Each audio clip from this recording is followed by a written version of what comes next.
Eu queria dar o aviso acerca da nossa conferência, do encontro que teremos no dia 25, 26, 27 e 28 de abril. Então, como foi mencionado, até nesse domingo nós faremos as inscrições aqui na igreja, tentando meio que auxiliar os irmãos que talvez não tenham tanto contato com a internet. Então, você pode hoje, no final do culto, ali do lado esquerdo, passar ali e fazer a sua inscrição. Se quiser, você pode fazer no boleto, e ele vai ter o vencimento para o dia 13 de março. E se você preferir, você pode dividir no cartão de crédito até em 4 vezes. Essa inscrição, na verdade, custa R$40, são para os 4 dias. Nós estamos apenas cobrando a taxa de material e as despesas que teremos. Então, são 4 dias que nós teremos aqui na nossa comunidade com o reverendo Augusto Nicodemos e o pastor Ricardo Bitum. E então você faça lá a sua a inscrição ainda hoje, ali no final do culto, ou se você preferir, pode fazer lá na sua casa. A partir do dia 15, então ficará R$50, tá? São 300 vagas, nós estamos fazendo com vagas limitadas, já tem várias vagas preenchidas e a pressa é sua e o desejo é seu. Queremos muito que você participe, tá bom? Será de grande crescimento para todos aqueles que se envolverem nesses dias aqui conosco. E é muito raro a gente ter pregadores, não é, como estes irmãos vindo na nossa região. Esporadicamente você vai tê-los aqui. Então vale a pena você gastar um tempo, e fazer esse investimento para a sua vida espiritual, tá bom? Então ainda hoje nós faremos, depois segue você fazendo diretamente pelo site. Hoje eu quero sequenciar aquela introdução que comecei a fazer da carta de Paulo aos Filipenses, né? Fiz a primeira parte, a introdução da carta, e hoje, pela graça de Deus, eu quero iniciar a exposição do verso 1 até o verso 7 do capítulo 1 de Filipenses. Essa perícope, ou essa parte do texto, ela vai focar em 2 elementos essenciais da vida cristã. O meu desejo é que o Senhor abra o nosso coração e também traga luz ao entendimento daqueles que ainda não tiveram a revelação do Evangelho. Então, foque naquilo que o texto vai apresentar, que é 2 elementos da vida cristã. E é claro que eu só vou focalizar um hoje, para não roubar o seu tempo e também não passar por largo em alguns detalhes que vale a pena a gente gastar um pouco mais de tempo, tá bom? Antes que eu inicie a nossa reflexão, também quero anunciar, o Paulo Cerosino pediu para comunicá-los que hoje ele estaria visitando uma igreja que a prima dele estaria vindo pregar. Então, talvez lá você vai ver algumas fotos, ele diz, anuncia que eu estou indo para visitar. Senão já vão dizer, o Paulo saiu? Não, o Paulo não saiu. Tá? O Paulo está aqui com a gente e vai continuar aqui com a gente, se Deus assim permitir, tá bom? É que crente, ele fala mesmo, a gente tem esse costume, né, de ver as coisas e começa a comentar, né? A gente não fofoca, a gente comenta, né? É assim que dizem. Vamos fazer a leitura do texto. Então, os 2 elementos da vida cristã, fazendo uma exposição do verso 1 ao verso 7 desta linda e maravilhosa carta. A Leila vai me auxiliar na leitura do texto, que será projetada aí.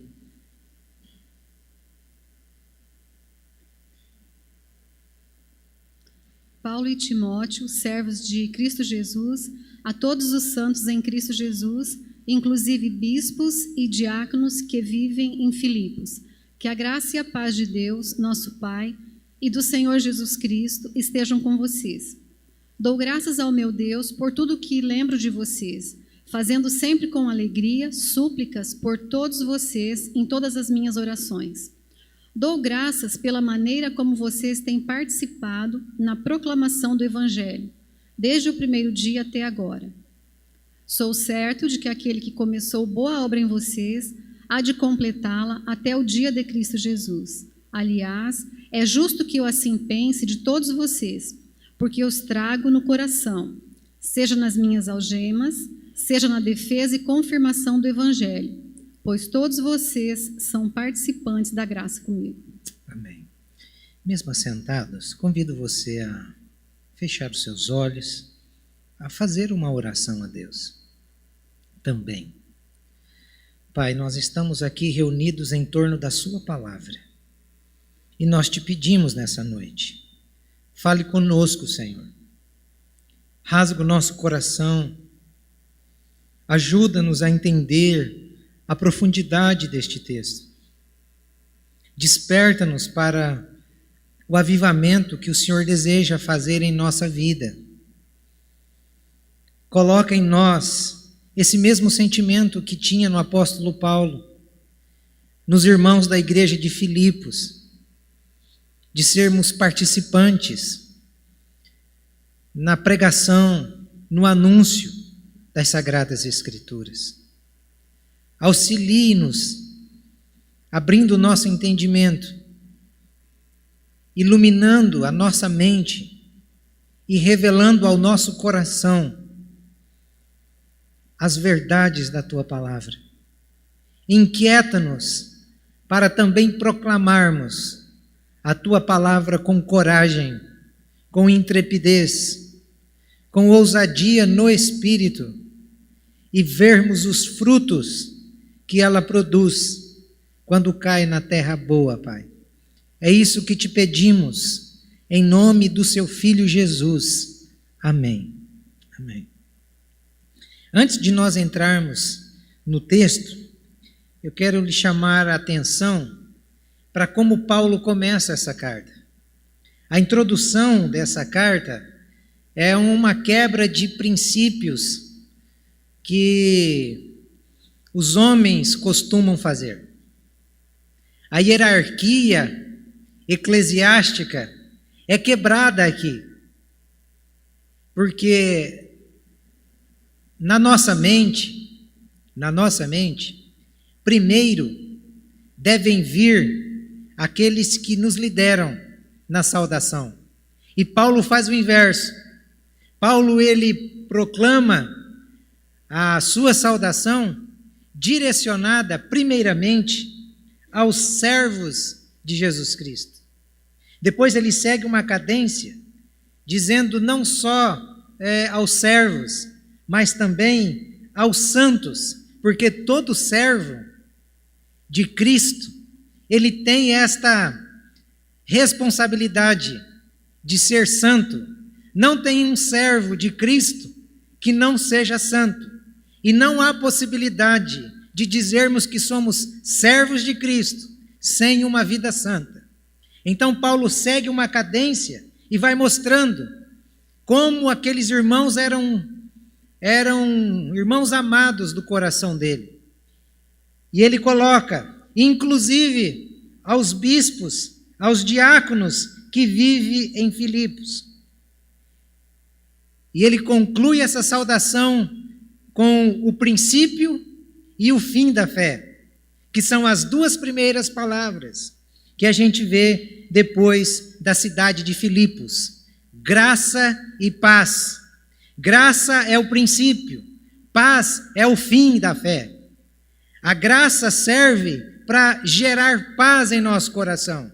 É impossível termos paz em nossa vida se não formos atraídos por Deus pela graça de Jesus Cristo, o nosso Senhor, o nosso Salvador.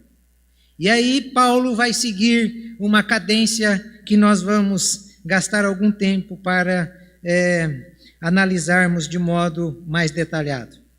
Para isso, vamos fazer algumas observações necessárias. O mundo da época, talvez o texto, por estar bem distante de nós, a gente tenha a ideia Paulo está falando para uma comunidade que vivia distante, era outra realidade, mas não era tão diferente da nossa. O mundo da época de Paulo não tinha os mesmos avanços tecnológicos que nós temos. Nós temos muito mais tecnologia do que na época do apóstolo Paulo.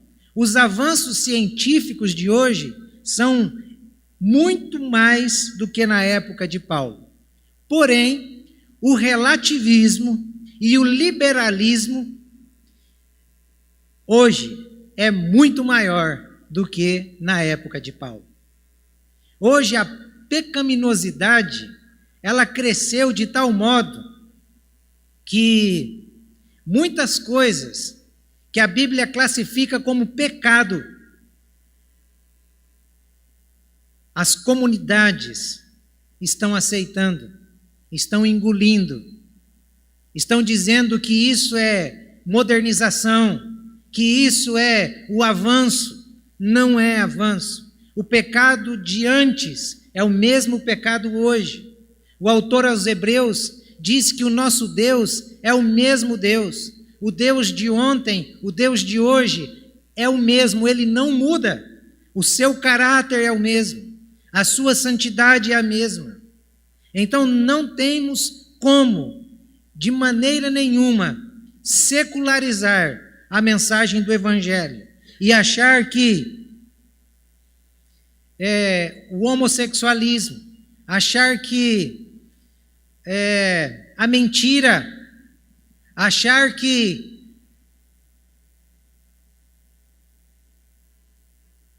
a falta de cumprimento da nossa parte com as nossas responsabilidades financeiras.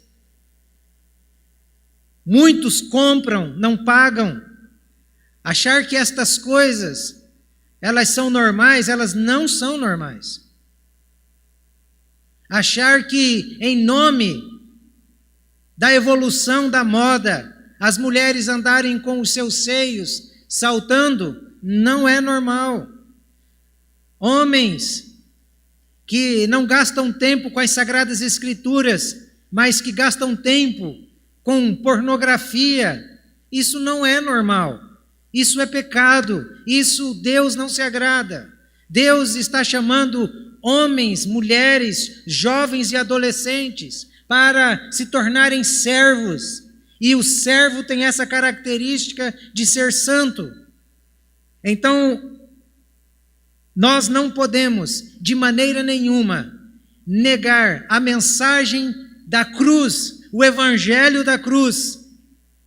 Por isso que as pessoas de hoje não suportam ouvir o evangelho que chama para a mortificação da carne, o evangelho que chama para que as nossas bases estejam fundamentadas numa fé não que consegue, pelo poder de Deus, a realização dos seus desejos, mas numa fé que consegue suportar, pelo caráter de Deus, as dificuldades da vida. As pessoas não estão suportando ouvir este evangelho. As igrejas, as comunidades que mais crescem, que mais, na verdade, se incham de pessoas, são aquelas que atendem, ou melhor, que descobriram qual é a necessidade dos seus clientes e oferece aos clientes aquilo que eles estão buscando. Bem disse Dr. Martyn Lloyd-Jones, o mundo de hoje se tornou um mundo psicológico, para não dizer cínico, porque eles querem apenas ser ouvido, e ouvido para que os seus desejos, os seus sonhos se tornem realidade. Unicamente para isso. O desejo dessa geração é esse, que Deus os ouça e que Deus os atenda e que Deus os realize e que Deus realize todos os desejos, todas as suas ambições, todas as nossas cobiças. Esse é o mundo, e este é o Evangelho, que cresce, que atrai as multidões.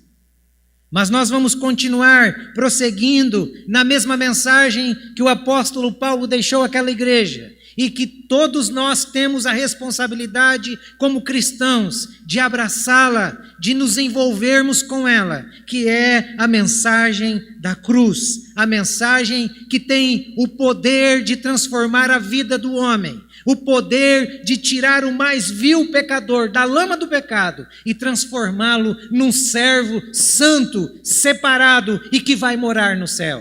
Este é o Evangelho de Jesus Cristo. Qual então é a nossa missão como cristãos? A nossa missão é manifestar a qualidade de vida descrita pelo apóstolo Paulo na carta aos Filipenses. Qual é a qualidade de vida? O foco da carta era alegria no Senhor. Então, nós temos por responsabilidade manifestar esta alegria. A alegria de termos sido alcançados por Cristo. A alegria para triunfarmos nesse mundo de dificuldade, nesse mundo de dor, nesse mundo de tristeza. Triunfar de tal modo que as pessoas vejam Cristo na nossa vida, até mesmo nas nossas mais profundas derrotas. Não pense você que porque somos crentes, não seremos derrotados muitas vezes, nas áreas e nos negócios em que fazemos. Seremos derrotados no sentido de não ganhar tudo, de não receber tudo, mas de ter o consolo de Deus, de experimentar a presença de Deus em todos os momentos, inclusive nestes. Ou vocês acham que Daniel, quando foi levado para a cova, ele não experimentou aquele sentimento de derrota? Ele experimentou um sentimento de derrota para os seus inimigos. Só que dentro da cova, Deus não o deixa sozinho. Nós temos um Deus que é capaz de entrar conosco, até mesmo dentro das nossas covas, e se envolver conosco. Ele não nos livrará de muitas coisas que aparentemente nos provoquem sofrimento, porque é no sofrimento que a gente cresce, é no desespero que a gente encontra e sabe que existe um Redentor que peleja por nós. É só na dor que poderemos experimentar o alento do Espírito de Deus. É nas mais duras provações que experimentamos do consolo, da presença do Santo Espírito. É por isso que experimentamos derrotas e perdas irreparáveis nessa vida. A vida cristã não é essa bolha em que ficamos blindados destas coisas horríveis. Não. A vida cristã, o que faz diferença de um cristão para um não cristão, é somente a presença de Deus e a graça de Deus em sua vida nestes momentos difíceis. E é para isso que a nossa fé serve. Foi assim que os primeiros cristãos venceram as provações. Foi assim que os primeiros cristãos venceram as tribulações e as perseguições da vida. Foi nos momentos em que os cristãos mais eram mortos que a igreja crescia. Não é uma coisa de louco? Quanto mais Nero mandava matar os crentes, mais gente se convertia. E são nesses momentos que nós devemos manifestar a alegria do Senhor na nossa vida. E eles venceram, triunfando, apenas se mantendo cristãos, amando uns aos outros, exortando uns aos outros vivendo em santidade como servos santos do Senhor Jesus. E se nós quisermos vencer esse mundo, é só assim. É só assim. Então, o que é que nós precisamos, irmãos? Nós precisamos, como disse o profeta Jeremias, retornar às veredas antigas. Amar ao Senhor mais do que tudo e viver exclusivamente para Ele, se é que nascemos realmente de novo. É isso que a gente precisa. Lamentavelmente, muitos de nós estamos amando mais este mundo, estamos procurando mais satisfazer a nossa carne, os prazeres da nossa vida. Até parece que nós somos daqui. Nós gastamos todas as nossas forças buscando as coisas daqui. Mas nós precisamos entender que nós não somos daqui. A nossa pátria não é aqui. A nossa casa não é lá aonde a gente vai depois que terminar o culto. A nossa casa, a nossa pátria é o céu. E é para lá que nós devemos focar a nossa mente, o nosso coração. E quem foca a mente e o coração em Cristo não tem outra opção a não ser realizar a tarefa que Cristo deu a cada um de nós. Todo aquele que nasceu de novo recebeu uma tarefa de Cristo. E nós precisamos entender isso. Então, qual é o grande desafio da igreja? Qual é o grande desafio do cristão? Qual é o grande desafio do servo de Deus? Não é ser próspero financeiramente, não é realizarmos milagres em nome de Jesus, não é vivermos sem lutas e perdas irreparáveis. Pelo contrário, olha o que o próprio Jesus disse em João capítulo 16, verso 33. Olha o que saiu da boca do nosso Senhor. Neste mundo vocês terão aflições, contudo, tenham ânimo, eu venci o mundo. Tem muita gente que quer ser cristão para não ter luta. Quanto mais santo formos, mais luta teremos. Você já viu aquela história das pessoas que dizem assim, nossa, quando eu não servia a Deus, parece que a vida era mais fácil. Era mesmo, claro que era. Porque nós estávamos no fluxo da correnteza. A partir do momento que a gente vem para o serviço do Senhor, nós mudamos. Nós não mais caminhamos na direção do fluxo. Nós estamos caminhando em sentido contrário. Tenta nadar sentido contrário a uma correnteza, para você ver o que acontece. Esse é o sentido. É isso que Jesus está dizendo. Tenham um bom ânimo. No mundo vocês vão ter aflições. É normal. Se não tiver, é porque não está inserido no corpo de Cristo. Não é normal um cristão não ter luta. É normal um cristão passar por luta. Porque é aí que Cristo é formado em nós. Então, qual é o nosso grande desafio? É manter e desfrutar no meio das lutas da graça, da paz e da alegria do nosso Senhor Jesus Cristo, mesmo quando as coisas não estiverem boas. O maior exemplo disso é o próprio Jesus Cristo. Pouco antes de ser traído, ele junta todos, come pão, canta um hino sabendo que dali ele ia subir para morrer. Ia ser traído por alguém que estava sentado à sua mesa comendo com ele. Mas esse é Jesus. Tá, o próprio Paulo. Lembre-se de onde é que Paulo está escrevendo isso aqui para nós. De alegria no Senhor. De mais uma vez vos digo, alegrem-se. De onde esse homem estava? Ele estava preso, com a água até os seus joelhos. E falando de alegria.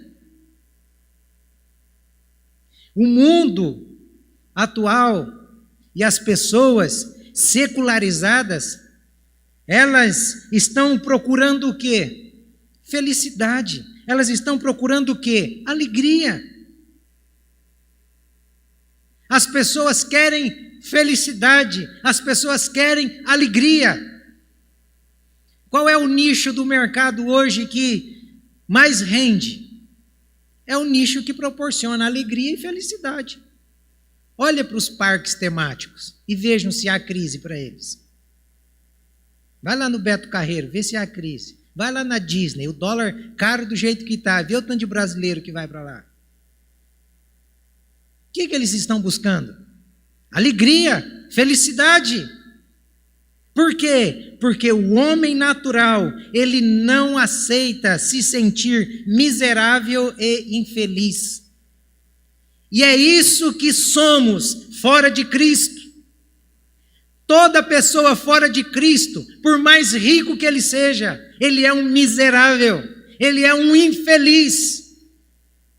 Por isso que ele busca a satisfação, ele busca aquilo que possa lhe dar alegria, aquilo que possa preencher o vazio de sua alma.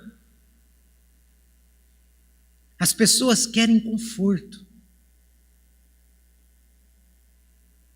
Elas querem isso. Entendem? Porque os falsos mestres arrebanham multidões. Entendem? É só por isso. Porque eles são inimigos da cruz. Eles são inimigos do Evangelho. É por isso. Só por isso. Mas nós não podemos esquecer de duas verdades nessas observações necessárias que fizemos. A primeira é que nós, cristãos, nascidos de novo, somos as pessoas mais felizes da terra. Sabe por que você é a pessoa mais feliz da terra? Você que nasceu de novo? Porque você sabe que se você fechar os seus olhos aqui, você sabe para onde você vai. Você já pensou que coisa horrível é para uma pessoa a insegurança pós-morte? Isso deve ser perturbador. Você não saber para onde você vai. Você achar que a sua alma, ela também acabará com o seu corpo. Morreu, tudo acabou. E de repente, quando você passa pela morte, acontece com você a mesma coisa que aconteceu com aquele rico da parábola de Lucas 16. Ele se depara no meio de tormento, de fogo, desejando água, querendo voltar para falar aos seus. Deve ser horrível isso. Então nós que nascemos de novo, temos esta alegria de saber que a nossa vida não é mais nossa. Eu não sou meu. Você não é seu. Nós temos um Senhor que começou a boa obra, como diz Paulo, em nós. Foi Ele que começou. Sabemos para onde iremos. Sabemos qual será o nosso fim. Porque nós não teremos fim. A morte não é o nosso fim. A morte começa a nossa eternidade, é para sempre. É lá com o nosso Senhor que estaremos e viveremos. A segunda verdade que nós não podemos negar aqui é que nas situações mais drásticas, nos momentos de dores mais profundas e agudas que a nossa alma possa experimentar,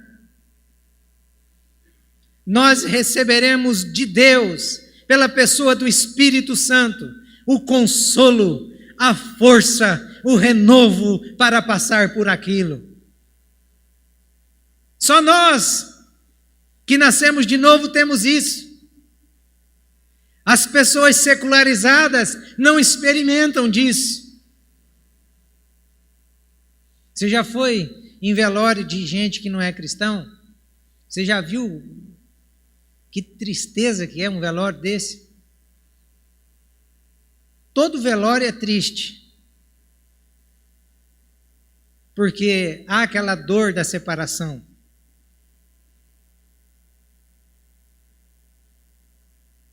Eu nunca fiz nenhuma celebração, não, já fiz. Uma celebração de um culto fúnebre de uma pessoa que não era cristã.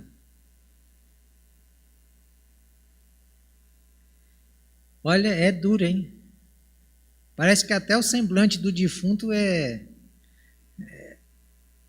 tenebroso.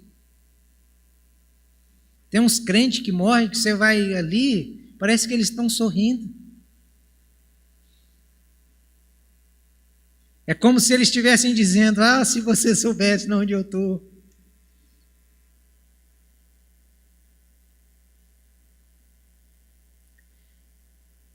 Talvez isso para você não faça sentido, porque você ainda não experimentou o novo nascimento. Mas o dia que o Espírito abrir os seus olhos e você experimentar esse novo nascimento, você vai entender do que é que eu estou lhe falando. Você vai dizer que realmente o cristão é feliz. Ele é feliz. Eu tenho um tio, ele serve ao Senhor há muito tempo. E eu me lembro, às vezes, da época em que eu não servia a Deus. Eu cheguei na minha casa no final de ano com um carro 0 quilômetro, modelo da época, o top. E eu, por dentro, uma tristeza, um vazio, tentava preencher com tantas coisas de fora. E eu via aquele homem saindo da casa dele à tarde para ir de Perobal até o Saltinho do Oeste, cultuar a Deus, montado numa bicicletinha, daquelas Monarch, Barra Forte. Mas ele passava com aquela alegria, olhava para mim e dizia: e aí, meu filho, tudo bem? E eu, carregado de coisas, mas com uma tristeza, com um vazio que não era descrito com palavras. E eu dizia: mas como é que pode? E ele ia naquela estrada de terra, andando todo aquele tempo, à tarde, para ir cultuar a Deus, para ir servir a Deus. Ele era o presbítero lá da igreja. Ele não tinha carro. Ele era o catador de lixo da cidade. Mas ele era o homem mais feliz daquela cidade. Eu tenho plena certeza disso. De que ele era o homem mais feliz. E ele é o homem mais feliz. Hoje, eu sento para conversar com ele. Alguns tempos atrás, ele estava ainda trabalhando aqui nesse bosque, varrendo esse bosque. E às vezes ele subia aqui para a gente conversar um pouco. Que paz. Aquilo lá dá inveja na gente. Que paz. Que serenidade. Que realização. Que presença de Deus. Feliz. Sabe por que ele é feliz? Porque Jesus colocou nele o Santo Espírito. E Paulo está dizendo que o que impacta as pessoas não são não são as coisas que o crente possa conseguir. O que impacta as pessoas é a paz, é a alegria, é a felicidade que só o Espírito de Deus pode colocar na vida do ser humano que nasceu de novo. É isso que impactava aquele povo da época da igreja primeira. Era isso. E o que falta hoje para nós é justamente isso. E não existe estas duas verdades fora da cruz de Cristo. Ninguém é feliz e ninguém é consolado pelo Espírito de Deus fora da cruz de Cristo. Qual é o meu conselho para você nessa noite? Quer ser feliz? Você está buscando por felicidade?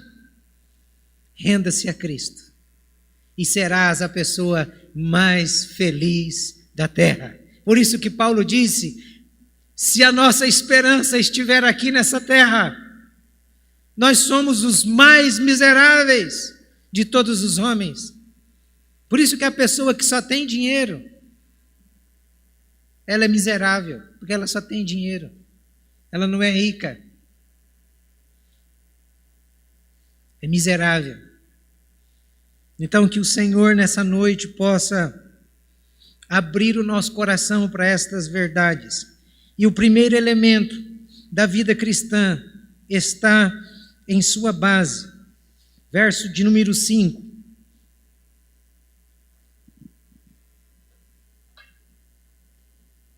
Dou graças pela maneira como vocês têm participado na proclamação do Evangelho desde o primeiro dia até agora. Percebem as partes destacadas no texto? O que é que Paulo está mostrando para nós?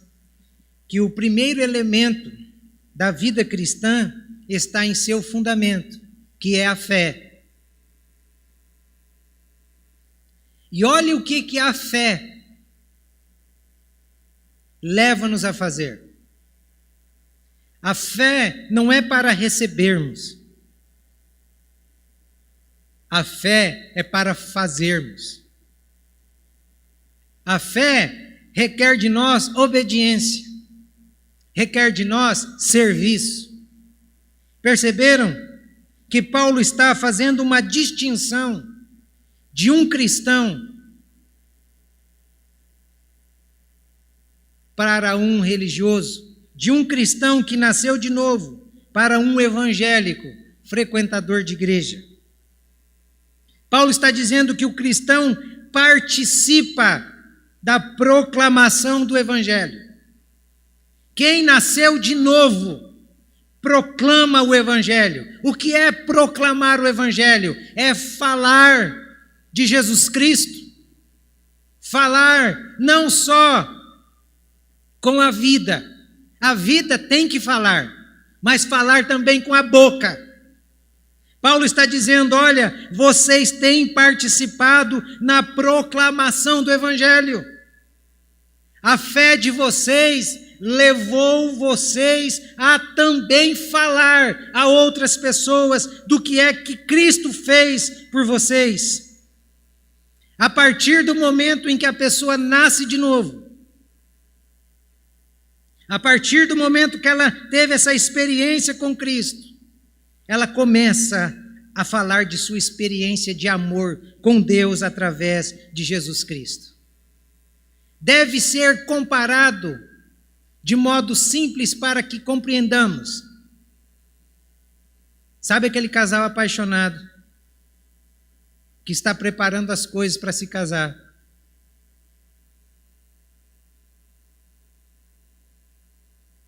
A moça, quando encontra as suas amigas, elas vão estudar matemática.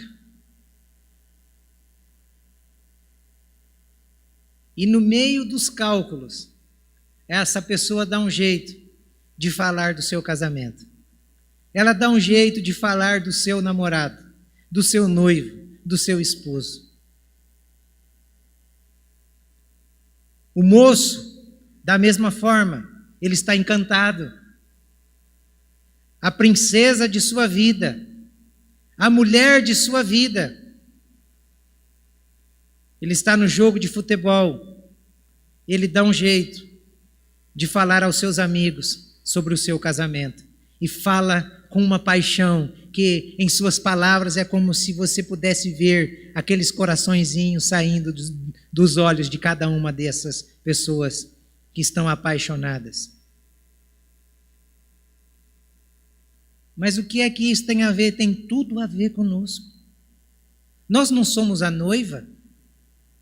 A igreja não é a noiva do Senhor Jesus Cristo. Será que nós temos amado o nosso Senhor como esse casal que se ama e compartilha do seu amor com as pessoas? Nós temos amado o nosso Senhor?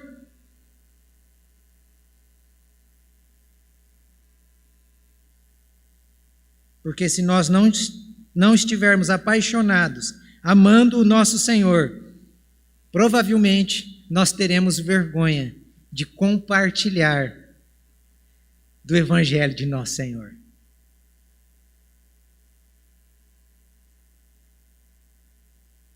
Por que você acha que Jesus disse que a boca fala do que o coração está cheio?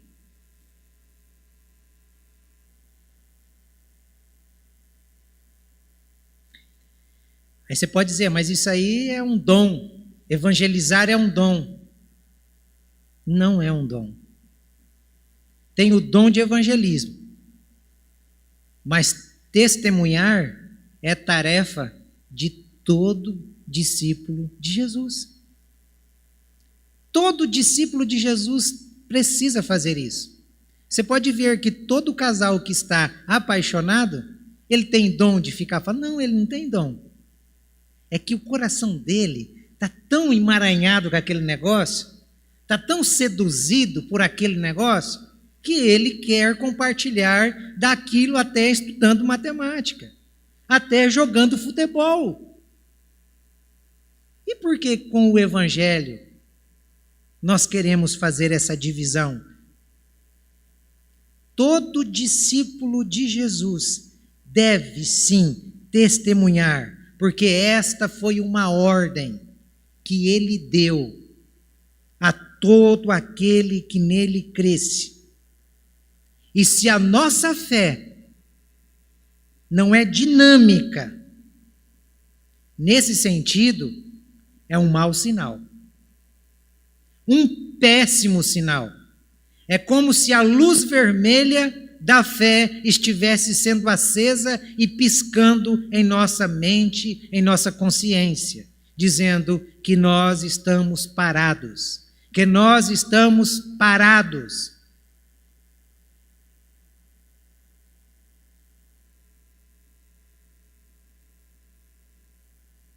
Quando nós deixamos de cumprir a nossa missão, nós estamos nos tornando, sabe o que, irmãos?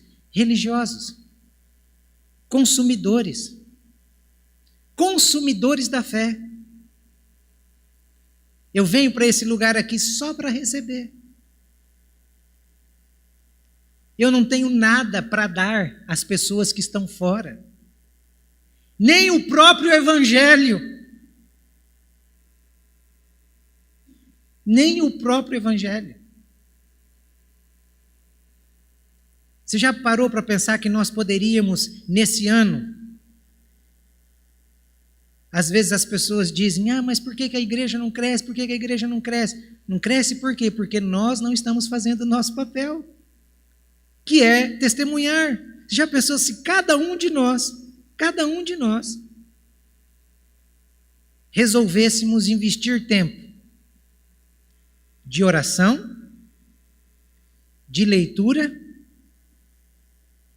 com uma pessoa que não conhece o Evangelho, no final do ano, aqui já não caberia mais de pessoas. A responsabilidade foi nos dada. O problema é que nós não queremos responsabilidade. Nós somos consumidores. Nós não somos servos. Nós queremos é consumir. Por que a igreja dá muito problema? Toda a igreja dá muito problema, porque tem muito consumidor. Às vezes a mercadoria não está satisfazendo. O produto não está satisfazendo. O que nós precisamos? Repartir o pão. Quem é o pão da nossa vida? Jesus. Quer ver como nós queremos nos ausentar da nossa missão? Qual é mais fácil? Levar uma cesta básica para uma pessoa necessitada ou ir na casa dela e falar de Jesus e depois levar a cesta? Qual é mais fácil? O que é que nós preferimos fazer? Por quê? Porque nós não queremos responsabilidade. E no final de tudo, a culpa sempre é do pastor. Não sei por quê, mas sempre é o pastor. Alguém tem que ser culpado, né? Eu digo para vocês, irmãos, a missão foi nos dada. E nós só podemos auferir paz, alegria, conforto divino, presença constante de Deus na nossa vida, se nós estivermos cumprindo com a ordem que nos foi dada. Porque Jesus Cristo, o dono da ordem, ele fez algo que quebra todo aquele princípio da presença dele conosco nas nossas irresponsabilidades, na nossa falta de cumprimento da missão. Ele condiciona a sua constante presença conosco à tarefa que nos foi dada. Nós é que não queremos ver, mas olha o que Mateus, citando Jesus, vai dizer.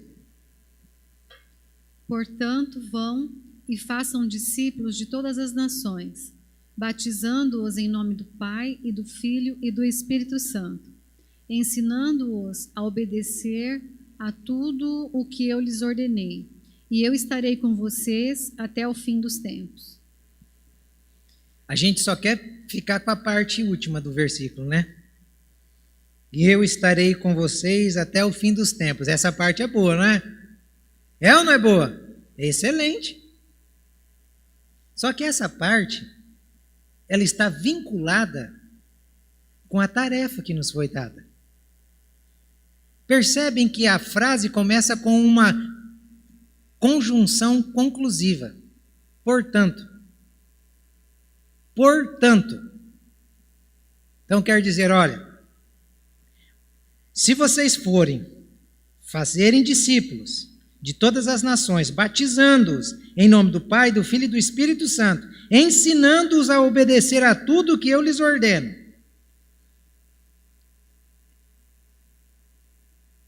Ali poderia ser, então, eu estarei com vocês até o fim. Até o fim. Enquanto vocês estiverem fazendo isso, cumprindo com a tarefa que eu dei a vocês, vocês podem ter a certeza da presença constante minha com vocês. Para muitos, isso daqui pode soar até estranho, porque são meros espectadores. Só que eu quero que você saiba, em vários momentos, nós sentimos vazios enormes dentro do nosso coração. Eu sinto, você sente, todos nós sentimos em vários momentos da vida esses vazios. E nós tentamos preencher com coisas. Sabe que sinal é esse? É sinal de que esse vazio é uma demonstração de que a presença de Deus está faltando naquele momento de vazio, porque nós não estamos cumprindo com a nossa missão. Experimente, no momento de vazio, pegar folheto.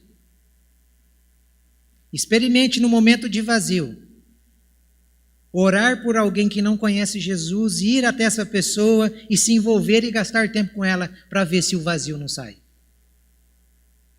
Aí a gente quer preencher esse vazio, sabe como? Comprando. Aí vai lá, faz aquela compra, pega um carnê que parece uma Bíblia, dessa grossura, se enrola todo, se endivida, cai no laço do diabo, porque dívida é o capeta mesmo que amarra o cara, para tirar a paz, para roubar a alegria. Preencheu o vazio, aumentou mais o buraco ainda.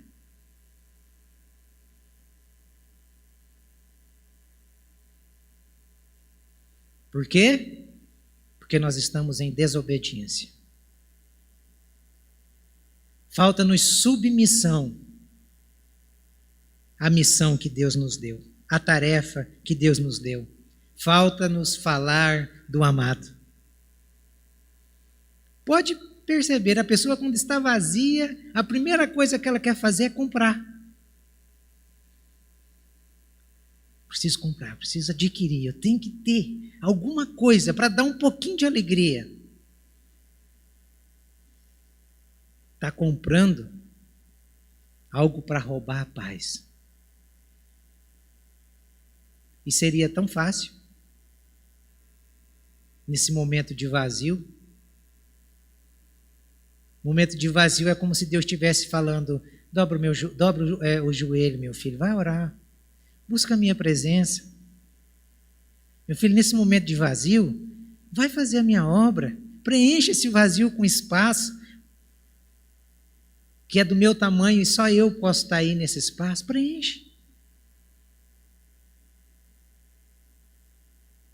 Olha, você pode reprovar o que eu estou falando. Você pode pensar, discordar, não tem problema. Mas que isso é falta de Deus. Só Deus preenche esse buraco que existe dentro de nós, que nós queremos preencher com as coisas. Então existem duas características aqui para terminarmos. A primeira característica do verdadeiro cristão é que ele participa da fé, do primeiro elemento da fé, ele participa pela graça. Verso 7, a parte C: pois todos vocês são participantes da graça comigo. Nós só estamos na fé e só temos fé por causa da graça de Deus. Esta é a característica primária que define o falso do verdadeiro evangelho. Ninguém entra no evangelho se não for pela graça. Tanto é que Jesus fez questão de salvar um ladrão na cruz com as duas mãos amarradas para trás, sem ele ter a possibilidade nenhuma de fazer boas obras, para mostrar a salvação é exclusivamente pela graça. Está aqui a foto desse ladrão, a história desse ladrão. Ele entrou aqui por causa da graça. É a graça que o alcançou. É pela graça que Deus nos vê de maneira diferente. Não adianta, ainda que a gente não queira, mas a graça faz essa distinção. Como Deus via o povo de Israel com um olhar de graça, como diz Amós, capítulo 3, verso 2. Escolhi apenas vocês de todas as famílias da terra. Por isso eu os castigarei por todas as suas maldades. Deus estava olhando para o povo de Israel como ele olha para os cristãos. Às vezes você não sente Deus te disciplinando? Deus nos disciplina. Deus nos castiga. Tem hora que Deus nos castiga. Por causa da graça. Apesar da mente humana ela se perder com essa doutrina da graça, a Bíblia está repleta de textos falando dessa doutrina. Tem esse texto que é fantástico, de Hebreus, capítulo 1, verso 14. Não são todos eles espíritos ministradores, enviados para serviço a favor dos que hão de herdar a salvação? Esses espíritos ministradores, ele está falando acerca dos anjos. Então o autor aos Hebreus está dizendo, não são os anjos, os enviados de Deus para servir aqueles que hão de herdar a salvação. Lembra do Salmo? Que diz que os anjos do Senhor acampam ao arredor daqueles que o temem e os livra? Quem está, irmãos, ao nosso derredor? Satanás. 1 de Pedro, capítulo 5, verso 8. Satanás, o diabo, vosso adversário, anda em derredor, rugindo como leão, buscando alguém que ele possa tragar. Quem está ao nosso arredor? Os anjos, servos de Deus. Eles estão aqui para nos servir, para nos livrar. E livrar quem? Aqueles que hão de herdar a salvação. Então, atente-se para esse consolo de Deus. Deus nos consola com verdades explícitas, como esta de Lucas, que Jesus disse aos discípulos e aos seus ouvintes da época. Lucas 12, verso 7, a parte A. Até os cabelos da vossa cabeça estão todos contados, não temais. Não significa que nós somos melhores do que os outros. O que significa aqui é que Deus, a graça de Deus, está sobre nós. E nós somos tão bem cuidados que até esse chumaço de cabelo aí da sua cabeça, Deus sabe quantos fios tem aí, quantos fios vão cair, quantos fios vão restar. Deus sabe. Olha o cuidado, está aqui. Então, o que é que isso está nos mostrando? É que só a graça de Deus é capaz de nos livrar da ira, do furor, do juízo, do inferno. Só a graça. E a fé que temos é por causa da graça. E em segundo e último, é que o cristão verdadeiro é santo. Verso 1, a parte B. A todos os santos em Cristo Jesus. A todos os santos em Cristo Jesus. Nós fomos chamados. Santo é isso, é separado.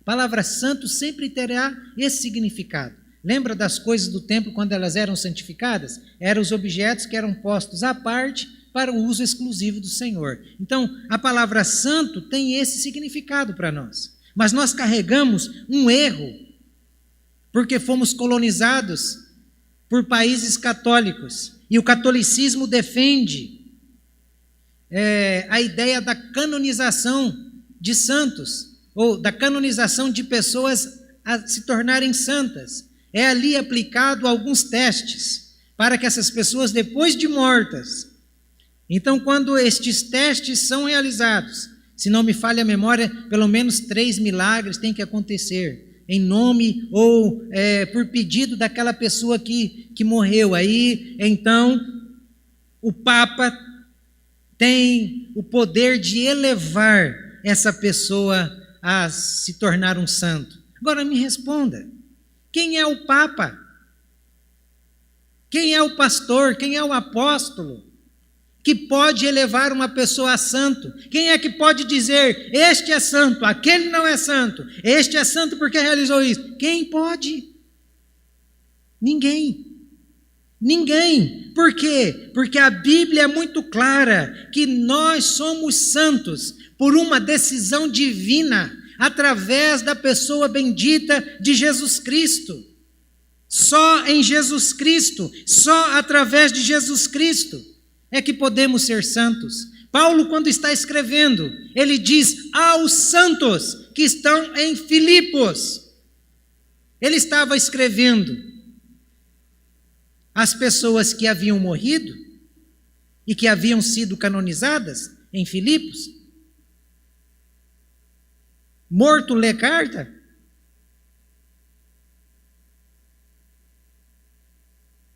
Claro que não. Ele estava escrevendo a vivos. Por isso que santo é alguém que está vivo, vivendo a vida separada, vivendo uma vida exclusiva para Deus. É isso. Morto não lê carta. E nós temos essa responsabilidade. Por isso que a palavra santo está espalhado em vários textos das Sagradas Escrituras e direcionado às igrejas, aos membros das igrejas. É só a gente ler, por exemplo, 2 Coríntios, capítulo 1, verso 1, a parte B, 1 Coríntios, capítulo 1, verso 2, a parte B. Olha o que o texto vai dizer. a todos os santos em toda a Acaia, aos santificados em Cristo Jesus, chamados para ser santos, com todos os que em todo lugar invocam o nome do nosso Senhor Jesus Cristo, Senhor deles e nosso. Esse verso 12 é muito fantástico, apesar de que os outros também demonstram. Aos santos que estão em toda a cidade da Acaia, em toda essa região lá, aos santificados em Cristo Jesus, chamados para ser santos, com todos os que em todo o lugar. Aqui dentro tem um monte de santo. Você é um santo, rapaz. Você é uma santa. Ou pelo menos deveríamos ser. Então, santo é essa expressão que Paulo deixa claro. E a bênção da alegria, do conforto e da presença constante, ela é dirigida somente aos santos.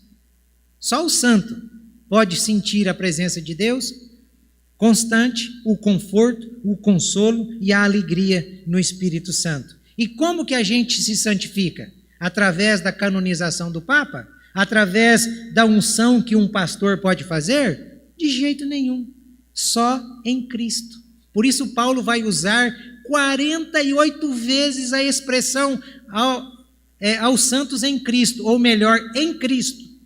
48 vezes Paulo usa isso nas suas cartas. Em Cristo, em Cristo, em Cristo. E sempre ligado a essa questão da santificação. Então, irmãos, fé é muito mais do que religião. É possível a gente ser bondoso, fazer caridades, ser religioso e não ser cristão. É possível. É tão possível que essa mensagem de hoje deixa claro isso para nós. Ser discípulo de Jesus é muito mais do que fazer caridade. Ser discípulo de Jesus é muito mais do que ser bondoso. É tudo isso, mas é muito mais do que isso. Ser discípulo de Jesus é compartilhar do seu amor para com Jesus a outras pessoas. É compartilhar do que Jesus fez na cruz do Calvário. Cristo é maior do que qualquer denominação. Por quê? Porque Ele é o nosso único representante. Ele é o nosso único intercessor. Ele é o nosso único intermediador. Tanto é que Atos capítulo 4, verso 12, deixa isso muito claro. E não há salvação em nenhum outro, porque abaixo do céu não existe nenhum outro nome dado entre os homens, pelo qual importa que sejamos salvos. A minha pergunta final é essa: em quem você está? Em quem? Você está na Igreja Batista Nova Canaã? Se você estiver na Igreja Batista Nova Canaã, está perdido.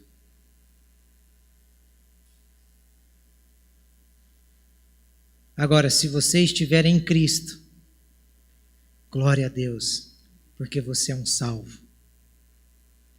E quem está em Cristo tem a responsabilidade de ser santo e de cumprir com a ordem que Ele deu.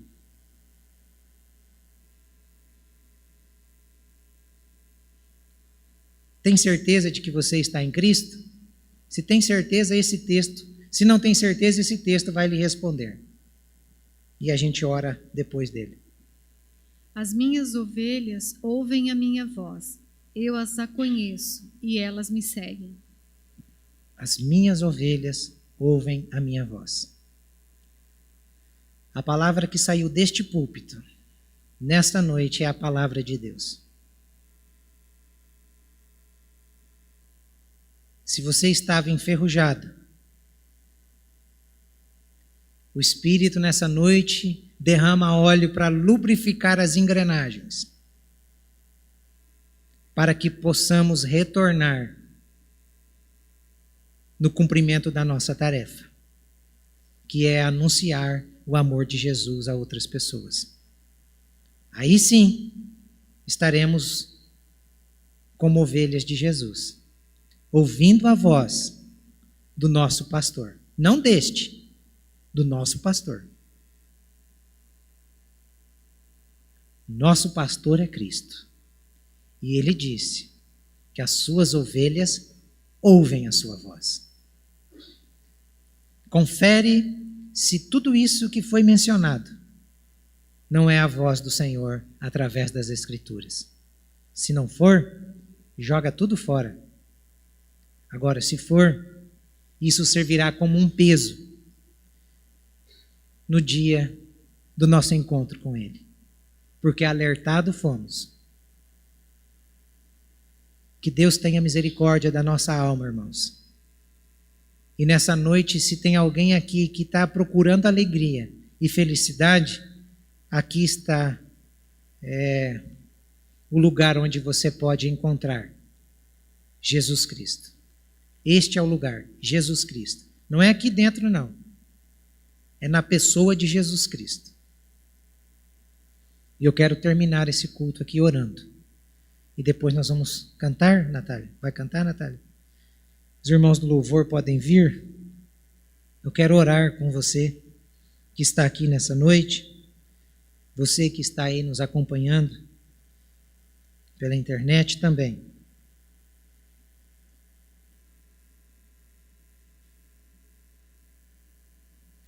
Vamos nos colocar em pé.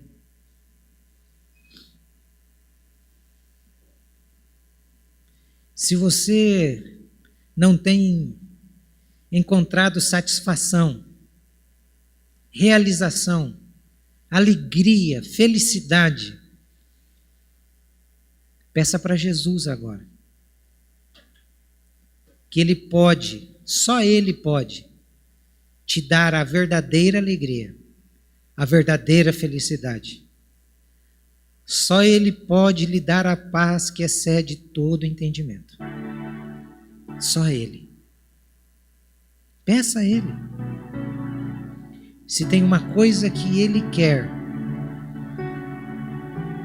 é dar isso aos seus filhos. A verdadeira alegria, a verdadeira paz, a verdadeira felicidade. Se você ainda não se rendeu a Cristo e nessa noite Ele está te chamando, ou se você estava afastado dos caminhos do Senhor, e nessa noite você ouviu a mensagem e deseja se reconciliar com o Senhor, eu quero fazer essa oração com você. Aí mesmo onde você está, repita em voz audível, dizendo: Senhor Jesus, nessa noite eu entendi por que é que eu sou infeliz e por que do vazio dentro do meu coração. Eu quero esta alegria, Senhor, e esta paz para a minha vida também. Perdoa os meus pecados. Escreve meu nome no seu livro. Tira de mim toda a culpa e coloca em mim o teu Espírito. Em nome de Jesus. Amém. Ainda de cabeça baixa, eu quero orar por você. Tem alguém que fez essa oração reconciliando a sua vida? Dê um sinal com a sua mão, quero orar por você daqui mesmo. Tem alguém que fez? Dê um sinal com a sua mão. Alguém que fez se entregando a Cristo? Amém. Deus, guarda a sua comunidade. Abençoa o seu povo. Desperta-nos do sono, Senhor. E ajuda-nos a pegar a estrada, a botar a mão no arado e a fazer a nossa parte como discípulos do Senhor, que é anunciar a tua palavra aos perdidos que estão do nosso lado os nossos vizinhos, os nossos amigos, os nossos parentes. Ajude-nos a evangelizá-los. Ajude-nos a conduzi-los ao Senhor, através de uma fé que obedece e uma fé que se sustenta no caráter do nosso Deus bondoso, fiel e amoroso. Em nome de Jesus, leva o teu povo em paz. Assim nós oramos. Amém. Após o louvor, você pode